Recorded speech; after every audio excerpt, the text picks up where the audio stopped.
Here we go, part 2, where I messed up. So I'm very particular about who I let in my house, who I let around my kids, and who I let see me without hijab.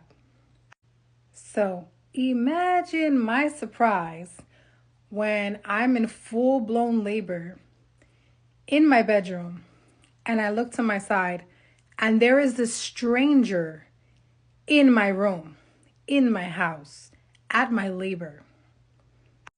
My midwife confirms that I'm not hallucinating when she says, "Oh, this is my student midwife. She's going to be a part of this now." Huh? Come again? I beg your finest pardon? What? And this is where I messed up at. I was so exhausted and I was in so much pain that I didn't say anything. That was the time where I should have been like, absolutely not. I'm so sorry. You didn't tell me that this was going to be a part of the deal. I don't know this lady. I don't feel comfortable. Get her on my birth, right? I put this whole home birth thing together so that I could be in a familiar place with familiar people and feel safe and be in a predictable environment so I can be calm. And that all changed when there is a stranger introduced into my birth. I'm thinking, who gave this lady my address? Let her in my front door. Let her upstairs into my bedroom without talking to me.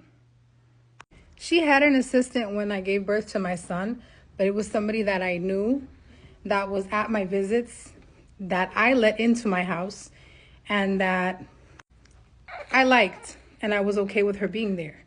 But this gave a whole different vibe, and I went into fight or flight. I felt very uncomfortable, and I didn't say anything when I should have.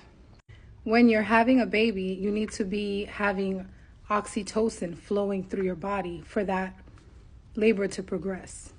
For that to happen, you need to feel love and you need to feel safe. So much be going on in these births here in the US, and I'm thinking somewhere there's a dog having an unbothered, pleasant birth. But in my opinion, that might have been why I ended up going to the hospital, because right after that person came in, my midwife said, "You have 2 hours to give birth or you're going to the hospital." This is now blocking my labor. My contractions are stalling because I'm not feeling comfortable. And while I didn't say anything, my body language probably said it all, because I went from standing on the side of my bed, laboring, to sitting on the floor with my back against the base of the bed, facing this lady, and I didn't move from there. So then we had to go to the hospital, and the ride to the hospital was the difference.